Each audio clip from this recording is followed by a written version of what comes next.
성령은 나타내시는 분이다 하는 제목으로 우리 성령 강의 8번째를 여러분들과 함께 은혜 나눠보려고 합니다. 성령께서 일하심은 하나님을 나타내시고 그 아들을 세상에 나타내시려고 하는 것이 바로 성령이 하시는 일이죠. 성령이 함께 하시지 않으면 하나님의 아들을 세상에 드러낼 수가 없습니다.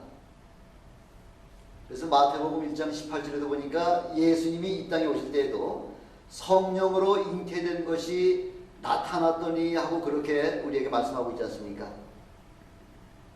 우리가 매일같이 보고 있는 이 성경책도 하나님의 말씀은 성령의 감동함을 받은 사람이 성령께서 나타내 주시는 하나님의 구원 계획을 기록한 책이 바로 성경책이지 않습니까? 그래서 우리는 성경이 가장 거룩한 책이요 1.1획도 오류가 없는 완전한 책이다 이렇게 우리가 말씀하고 있지 않습니까? 사람으로 오신 그 일을 가리켜서 하나님이라 하고 인정하기가 그렇게 쉽지 않죠. 이것을 상식적으로나 이성적으로 이해할 수는 없는 일이죠. 그래서 성경에서는 성령으로 아니하고는 누구든지 예수를 주시라 할 수 없다 하고 고린도전서 12장 3절에 그렇게 우리에게 말씀하고 있지 않습니까? 성령에 감동된 사람들만이 저는 오늘 요한복음 16장 7절로부터 14절까지 말씀을 가지고 책망하시는 성령이라고 하는 제목으로 성령 시리즈 7번째를 여러분들과 함께 은혜 나눠보려고 합니다. 성령은 하나님의 깊은 사정을 아신다 하고 이렇게 말씀하고 있죠. 우리도 하나님의 계획과 하나님의 마음을 알려면 성령을 힘입어서 그래야지만 우리가 하나님을 아주 깊이 알 수가 있다 하는 걸 우리에게 말씀해 주고 있습니다. 하나님을 믿는다고 하면서도 하나님에 대하여 알지도 못하고 체험하지도 못한다고 할 것 같으면 그것은 하나님을 잘 믿는 것이 아닙니다. 우리의 신앙이 자칫 종교 생활로 변화되는 경향이 요즘 그 믿음의 사람들을 보면서 많이 우리가 느끼게 되죠. 신앙이 아니라 종교 생활이 될 것 같으면 그건 참 믿음이 아니라는 것이죠. 하나님의 은혜와 축복을 우리 안에 경험을 해야지만 비로소 참 믿는 것이라는 것입니다. 하나님을 체험하시기 원하시면은 먼저 성령께서 우리 안에 오셔야만, 우리가 성령을 영접하지 않냐고서는 하나님을 체험할 수가 없습니다. 그래서 성령을 힘입어야지만 하나님을 알 수 있고 우리 예수 그리스도를 알 수가 있다는 것입니다. 그래서 우리 예수님께서 뭐라고 말씀하시냐면은 너희는 성령을 받아라 하고 그렇게 우리에게 분부하고 계시지 않습니까? 왜? 성령으로 하지 않냐고서는 우리가 하나님도 알지 못할 뿐만 아니라 우리 예수 그리스도 자신도 우리가 깨닫지 못하기 때문에 그래서 우리에게 성령을 받으라고 그렇게 우리에게 분부하고 계신 겁니다. 많은 사람들이 하나님의 축복을 받기를 원하죠. 축복을 받고 싶다고 다 축복받는 거 아니지 않습니까? 그 전제 조건이 바로 우리의 영혼이 살아있어야지만 하나님의 축복을 받을 수가 있다는 것입니다. 어떻게 하면 우리 영혼이 살 수 있다는 것입니까? 그러면 요한복음 15장 5절에도 보니까 나는 포도나무요 너희는 가지니 저가 내 안에 내가 저 안에 있으면 이 사람은 과실을 많이 맺나니 나를 떠나서는 너희가 아무것도 할 수 없다 하고 그렇게 주님께서 나에게 포도나무인 나에게 붙어 있어야지만 비로소 많은 열매를 맺을 수 있다 하고 그렇게 말씀하고 있는 거죠. 우리가 하나님의 축복을 받기를 원하면은 하나님 예수 그리스도의 붙잡힌 바 되지 않냐고서는 하나님의 축복을 받을 수가 없다는 거죠. 가장 중요한 것은 나무가 되시는 포도나무가 되신 우리 주님 앞에 우리가 꼭 거기에 붙잡힌 바가 돼야지만 비로소 우리에게 풍성한 열매를 맺게 해주시는 분 바로 주님이 맺게 해주신다는 걸 우리에게 약속해 주고 계시는 거죠. 예수님께 붙어 있어야만 진액을 공급받을 수 있고 또한 풍성한 열매를 맺을 수가 있습니다. 만일 가지가 나무 위에서 떨어져 있을 것 같으면 그 가지는 죽은 나무죠. 바로 불신앙이죠. 어떤 것이 바로 가지에서 떨어져 있는 것이냐면은 세상 풍습을 쫓는 것, 세상 것을 좋아해서 세상 것에 매달려 있는 것, 그것 바로 가지에서 우리 가지가 나무에서 떨어져 있는 바로 마귀를 쫓는 자들이요 또 본질상 진노의 자식이라고 그걸 우리에게 그렇게 말씀하고 있죠. 그래서 우리는 우리 가지는 포도나무 대신 주님을 떨어서는 한순간도 살 수가 없는 것이 바로 우리 인생들인 것을 우리 주님께서 확실하게 우리에게 말씀을 해주고 계시는 겁니다. 그런 자들을 가리켜서 성령 없는 자다 이렇게 말씀하고 있죠. 성령이 함께 하시지 아니할 것 같으면 우리는 하나님을 이해할 수도 없을 뿐만 아니라 하나님을 믿을 수도 없다는 거죠. 그래서 우리 하나님께서는 이 우주 만물 가운데에 유일하게 우리 인간들에게만 성령의 감동을 받을 수 있는 그런 특별한 은혜를 우리에게 허락해 주셨다는 거죠. 성령이 하시는 일 가운데 가장 중요한 일이라고 할 것 같으면은 우리를 말씀으로다가 늘 책망하시는 것이 바로 성령께서 우리에게 하시는 가장 중요한 사역 중에 하나라는 것입니다.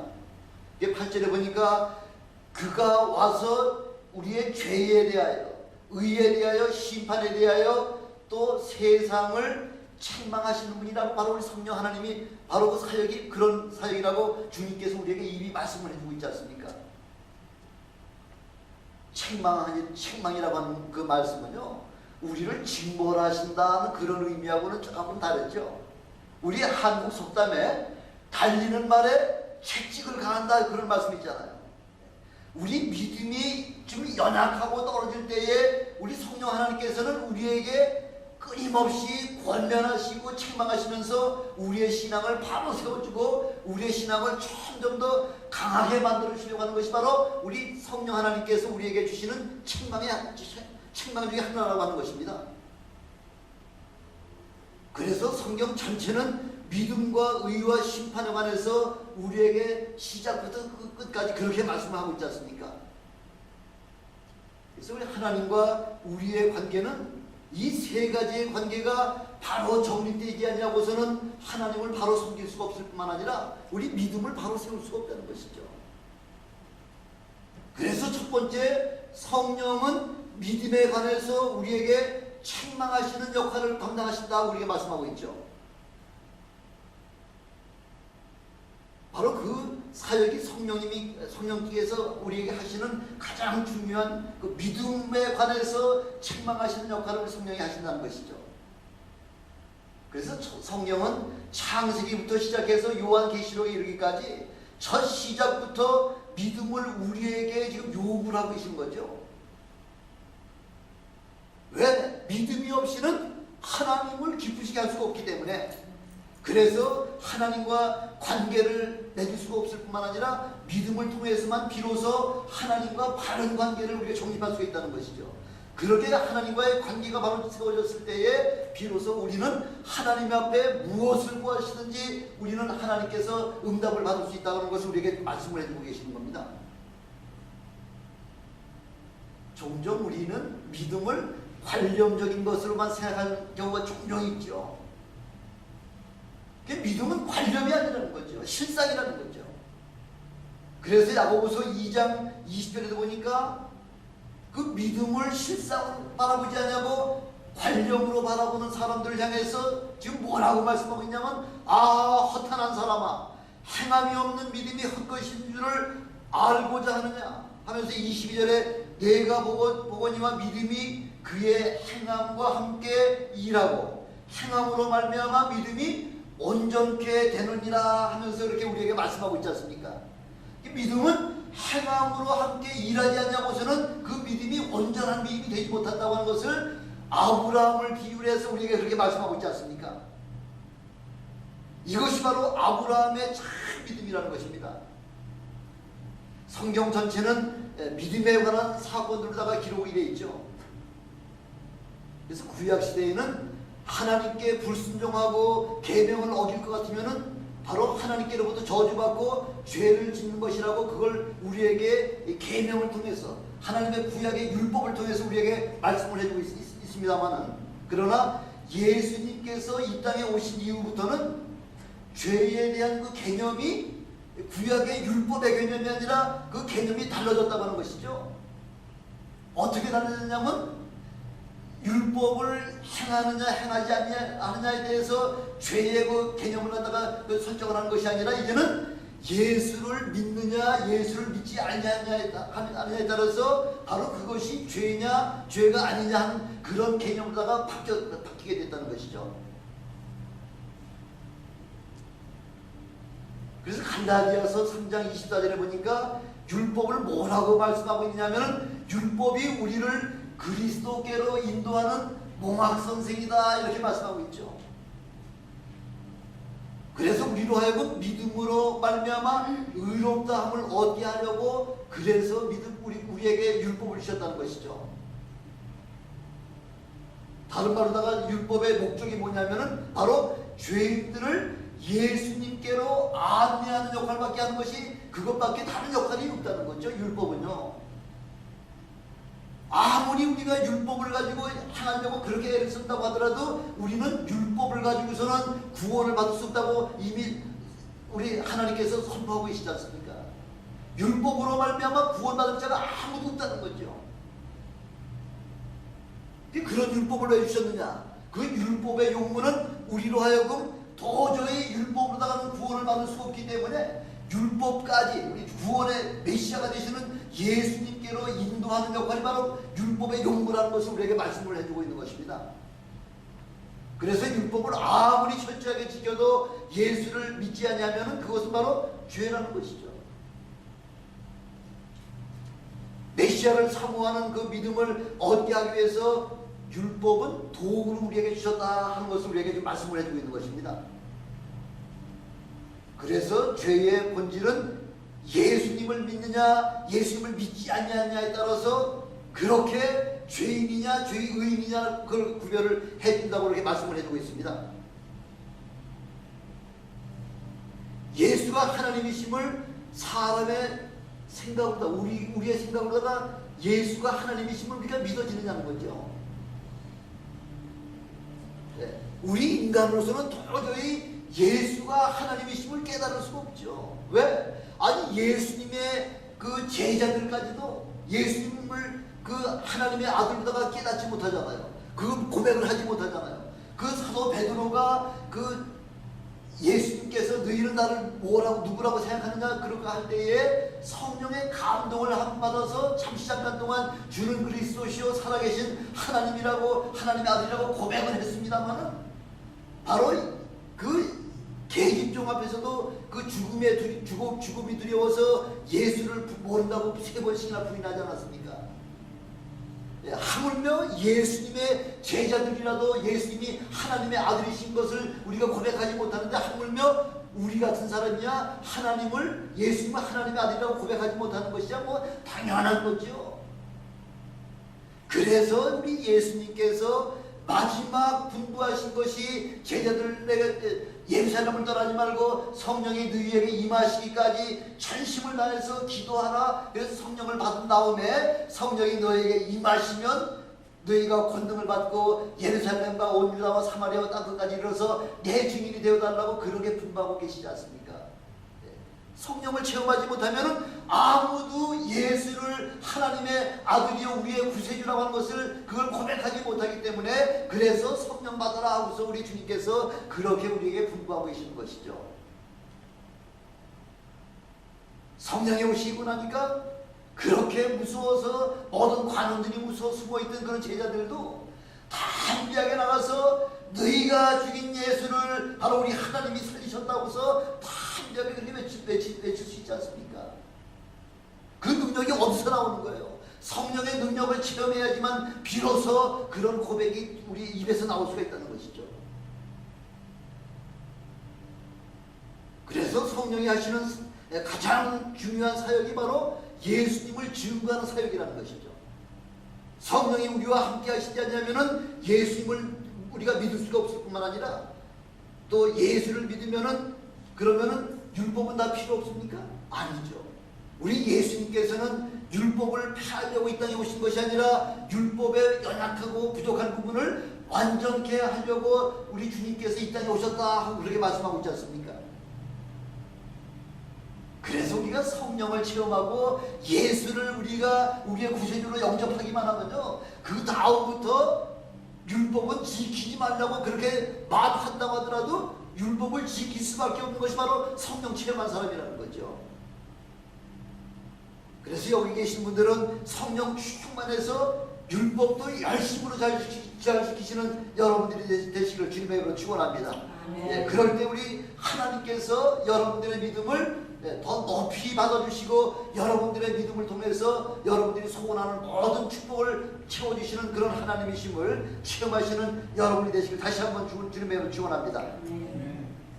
두 번째, 성령이 하시는 사역은 우리가 의롭게 되기를, 그거를 우리 성령 하나님은 원하신다는 거죠. 성령으로 아니하고는 우리가 의롭게 될 수가 없죠. 이 세상에는 본래 의인이 하나도 없다고 로마서 3장 10절에 의인은 없나니 하나도 없다고 이미 선언하고 계시지 않습니까? 그러나 우리가 주님과 더불어 의인의 반열에 참여하지 못할 것 같으면은 아무도 천국을 소유할 수 없다고 하는 것을 우리에게 분명히 말씀하셨기 때문에, 비록 이 땅에 의인은 없지만은 예수 그리스도로 말미암아 우리가 의인의 반열에 참여할 수 있어야지만 비로소 천국을 우리의 소망을 우리에게 주시겠다고 말씀을 하고 있습니다.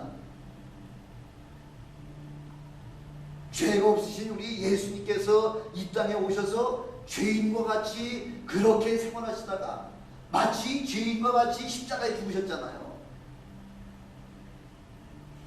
근데 그분이 죄가 없다고 하는 것을 어떻게 우리가 증명할 수 있느냐는 거죠. 우리 힘으로는 증명할 수 없잖아요. 그래서 의인은 죽음의 반열에 함께 참여할 수 없기 때문에, 그래서 우리 하나님께서 3일 만에 그 죽음 가운데서 부활시켜 주셔서 성령이 함께 하심을, 그 부활은 성령은 바로 부활의 주님 역할을 하시고, 바로 성령은 주님을 사망에서 생명으로다가 옮겨주시는 일을 바로 성령 하나님께서 하셨다는 것이죠.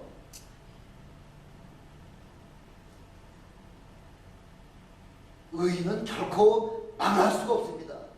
또한 의인은 결코 지옥에 갈 수도 없을 뿐만 아니라 또 하늘 보좌를 유업으로 받을 수가 없습니다. 그렇기 때문에 우리 하나님께서는 예수 그리스도가 죄가 없으신 분임을, 그것을 부활을 통해서 증명을 해주셨다는 거죠. 우리 주님은 회개할 것이 없으신 분이잖아요. 또한 우리 주님은 용서받을 것이 없는 그런 아주 완벽한 의인이시지 않습니까? 그래서 자신을 가리켜서 우리 주님께서는 늘 인자다 이렇게 말씀하고 계시는 거죠. 비록 죄인과 같이 사람의 모습으로 오셨지만은 그분은 죄가 없는, 용서받을 것이 없는 완벽한 하나님이심을, 그걸 말씀을 하시기 위해서 인자가 죽어야 하리라, 인자가 살아야 하리라 하고서 늘 인자를 갖다가 강조하신 것입니다.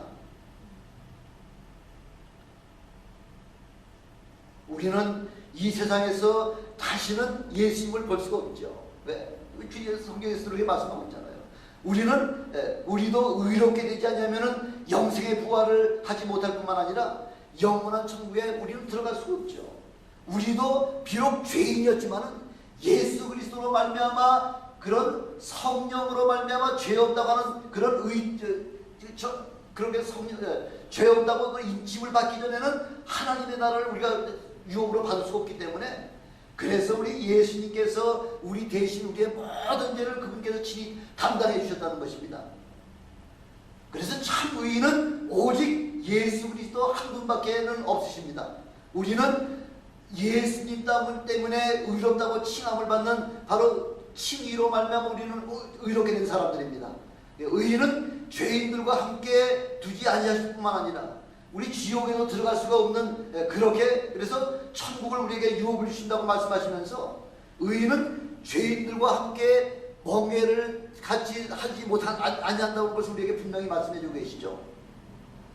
이렇게 우리가 예수님으로 말미암아 의롭게 되면은요, 우리는 어느 곳에 있든지 간에 우리 하나님께서 다시 우리를 부르실 때에는 우리가 깊은 바닷속에 있을지라도 하나님은 그곳에까지 오셔서 우리를 불러내시고요, 깊은 땅속에 우리가 묻혀 있을지라도 우리 하나님께서는 성령으로 말미암아 다시 한번 회복시켜 주시는 그런 놀라운 그 은혜의 체험을 해주신다고 약속을 해주고 계시는 거죠.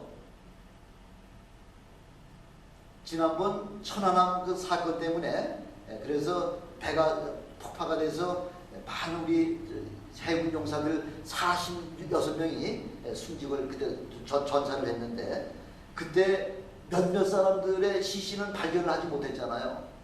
그래서 국방부에서 지금 어떤 그 이야기가 나오냐면, 만약 그 당시에 모든 장병들에게 그 베리칩이라고 하는 것을 다 주입을 시켰을 것 같으면은 바다 깊은 곳에서도 성령께서는 우리 모든 인간 성령 체험한 모든 사람들을 바다 깊은 곳에 있을지라도 거기서 부르시고 땅속에 있을지라도 부르시는 바로 그거와 똑같이 동일하게 베리칩을 우리에게 몸에 부착만 시키고 있을 것 같으면은 어느 곳에 있든지 간에 다 그 생명을 찾아낼 수 있기 때문에, 그래서 군인들에게 베리칩을 첨부를 시켜야 된다 하는 것을 지금 요즘 한국에서도 국방부에서 지금 논의가 되고 있다고 하는 얘기를 들었습니다.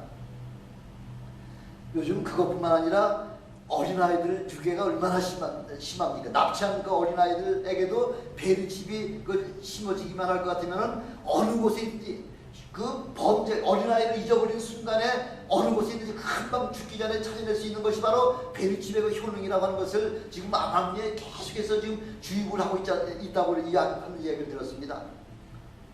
그저께도 오렌지 카운티에 지진이 일어났고요. 또 오늘 아침 신문 보니까, 뉴스를 보니까 이란에서도 지진이 발생해가지고 한 2천여 명이 죽거나 지금 아마 다쳤다고 하는 이야기를 들었습니다. 작년에 일본 쓰나미 사건으로 말미암아 수많은 사람들의 시신이 행방불명이 됐잖아요. 이런저런 환경과 이런 모든 조건을 통해서 베리칩은 우리에게 반드시 필요한 것이다 하는 것을 아주 필요한 것을 우리에게 계속해서 지금 강조하고 있으면서요, 더군다나 이제 마지막 때의 건강의 문제, 또 경제 수단의 그 신속함이나 편안함 때문에 점점 더 합법적으로다가 지금 베리칩을 사람들에게 주입을 시키려고 지금 얼마나 지금 반항을 하고 있습니까? 바로 우리 믿음의 사람들이 성령을 체험하고 나면은 하나님께서 다시 그 주님이 재림하시는 그 순간에 어느 곳에 있든지 다 호련하게 우리 주님께서 우리를 찾아낼 수 있듯이, 이제 마귀도 모든 인간들을 자기의 수준에 지금 몰아놓으려고 지금 온갖 가진 바람을 다 하고 있다고 하는 그 사실들을 요즘 현실을 통해서 우리에게 얼마나 지금 가까이 지금 찾아오고 있는 것인 걸 우리가 너무나 잘 알고 있지 않습니까? 오늘 어떤 분이 아침에 저한테 전화를 해서 이름 석자만 되면은 아주 온 세상에 다 할 수 있는 그런 한국의 아주 유명한 목사님들 이름을 쭉 대시면서 그분들이 바로 지금 프리메이슨에 가입됐다 한 이야기를 저한테 오늘 아침에 말씀을 해주시더라고요. 저는 그 말씀이 그냥 루머로서 끝났으면 하고 바라고 싶은 마음이에요. 대한민국의 유명한 목사님들을 다 거론하고 경제인서부터 시작해가지고 대통령의 이름 명단까지 쭉 불러주시는데 보니까 거기에 대한민국에 유명하다는 사람이 안 낀 사람이 하나도 없을 만큼, 그러게 그 이름이 다 그런 사람들이 다 지금 프리메이슨에 가입되어 있는 그 명단에 좀 올라와 있다는 이야기를 들었는데, 그 루머가, 그것이 그 소문이 루머이기를 저는 바라고 싶습니다. 그러나 마지막 때에 우리 주님께서 말씀하시잖아요. 마지막 때에 내가 믿음을 보겠느냐 이렇게 말씀하고 계시잖아요. 믿음 좋다고 하는 사람들이 지금 점점 더 성령으로 시작했다가 지금 육신으로다가 지금 멸망의 그 구렁텅이로 빠지는 사람들이 얼마나 지금 세상에 많이 지금 있느냐는 것이죠. 대형 교회도 어느 교회 하나만 온전한 교회가 없을 만큼 이렇게 참 어려운 그런 점점 더 육신의 모양으로다가 그 빠져들어가는 모습을 바라보면서 바로 지금은 깨어서 기도할 때입니다 하는 것을 다시 한번 제가 여러분들에게 말씀을 드리고 싶습니다. 인원이 많고 죽은 것이 문제가 아니라 얼마만큼 하나님의 말씀에 따라서 우리가 신앙을 바로잡느냐 하는 것이 그게 참 우리의 신앙의 가장 중요한 덕목이라는 것이죠.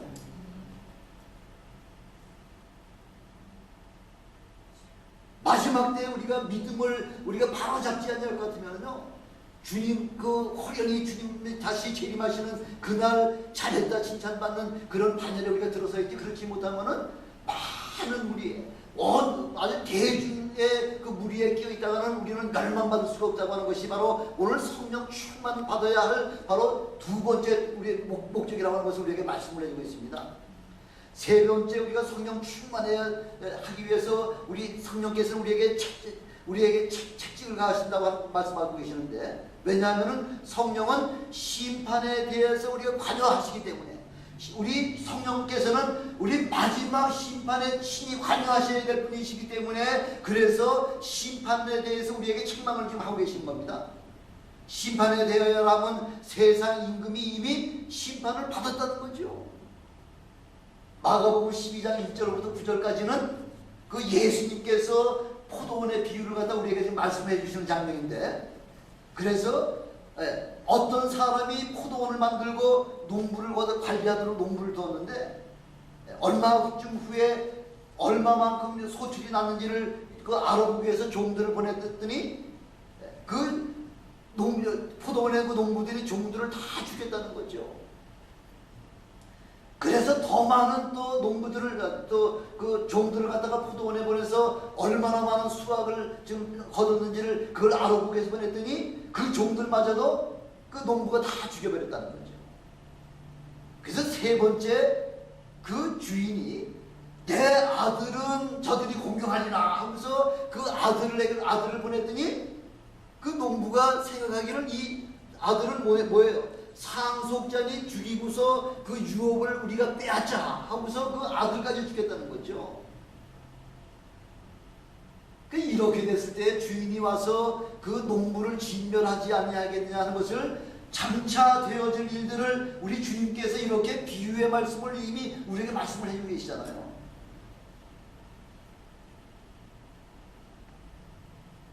창세전에 천사가 하나님을 대적하면서 하나님의 원수가 되었을 때에 우리 하나님은 그들을 대적하시는 하나님이 아니시죠. 그들을 심판대까지 흑암에 가둬두셨다가 하나님은 범법자에게 사망 권세를 주어서 음부에 가두심으로 말미암아 그들로 하여금 음부의 세상 사망 권세자다 그냥 그렇게 맡겨주셨다는 거죠.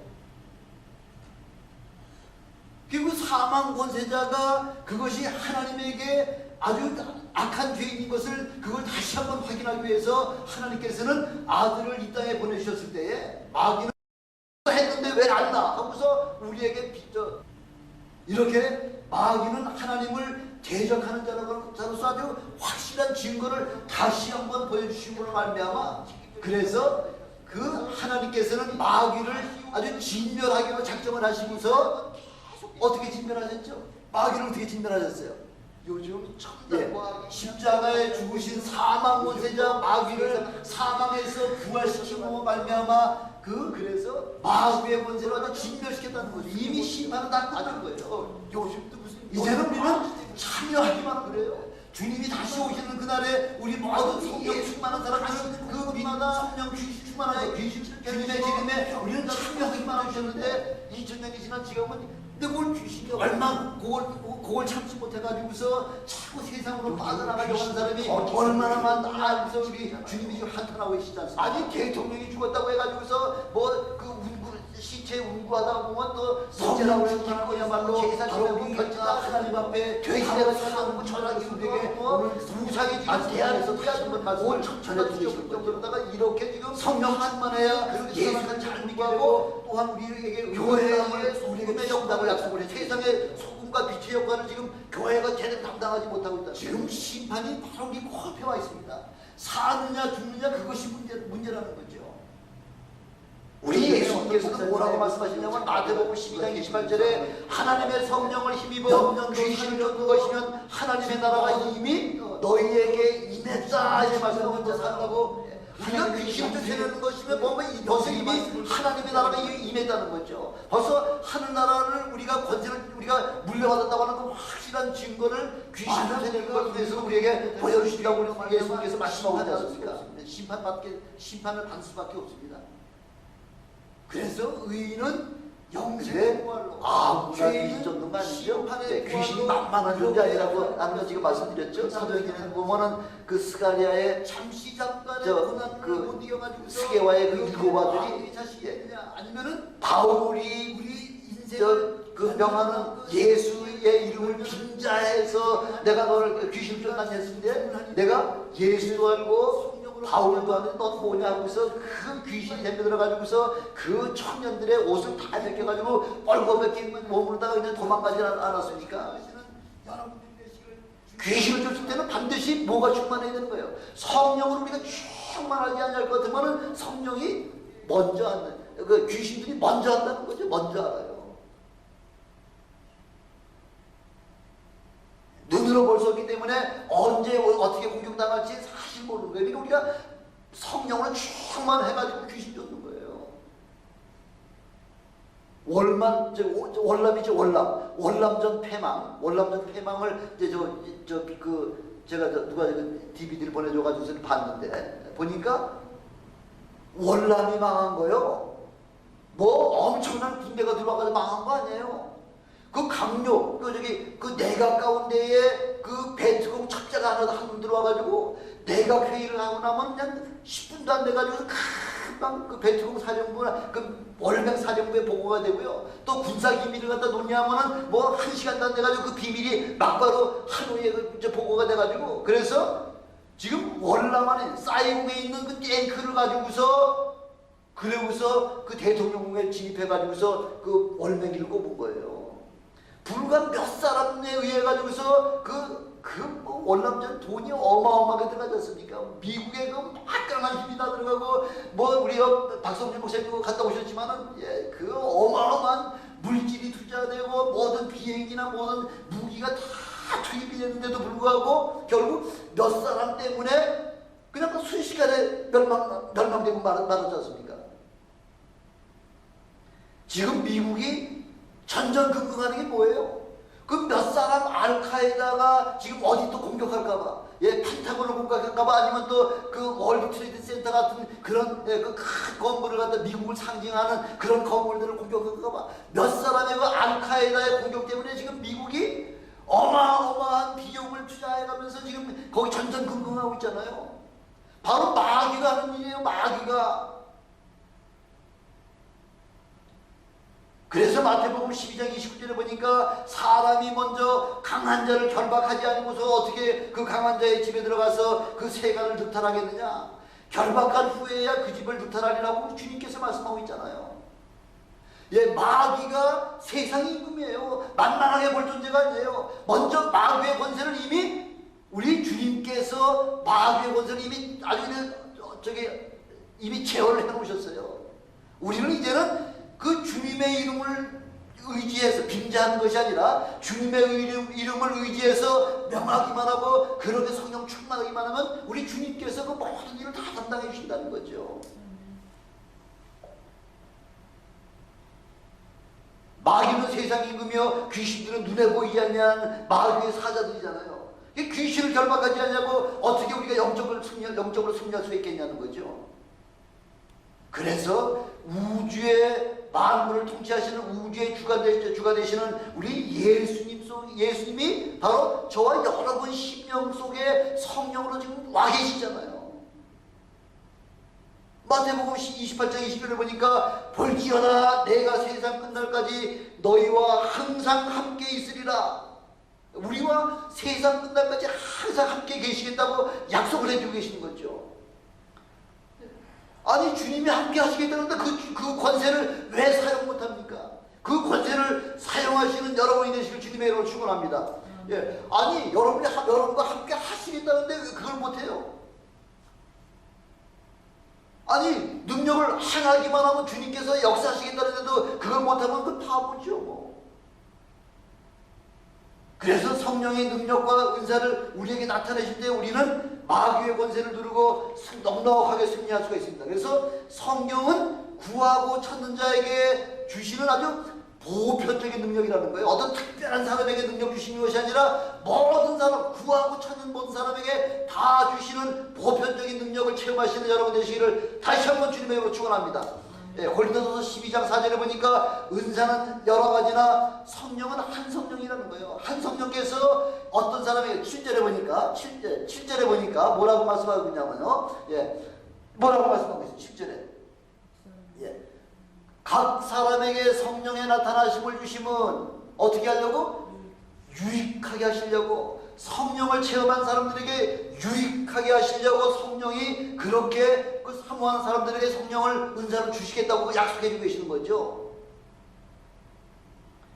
요즘 돈 조금 좀 벌어가지고 여유가 생기고 공부 조금 해가지고서 뭐 세상 지식 조금만 좀 들어갈 것 같으면은 뭐부터 생겨? 교만부터 생기죠. 교만부터. 그런 사람들은 그런 사람들이 주로 성령을 무시하죠.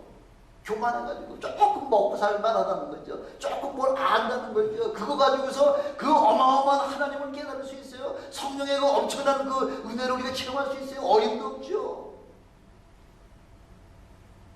우리가 성령을 무시하면 우리 하나님 절대 역사하시지 않으시죠. 그래서 우리가 성령을 사모하고 성령을 환영하고 성령을 모셔드리지 않을 것 같으면은 성령은 인격을 가지고 계신 분이라 그랬잖아요. 그래서 우리가 그렇게 사모하고 환영하고 모셔드리지 아니할 것 같으면 우리 성령은 우리에게 임하시지 아니하시는 분이에요.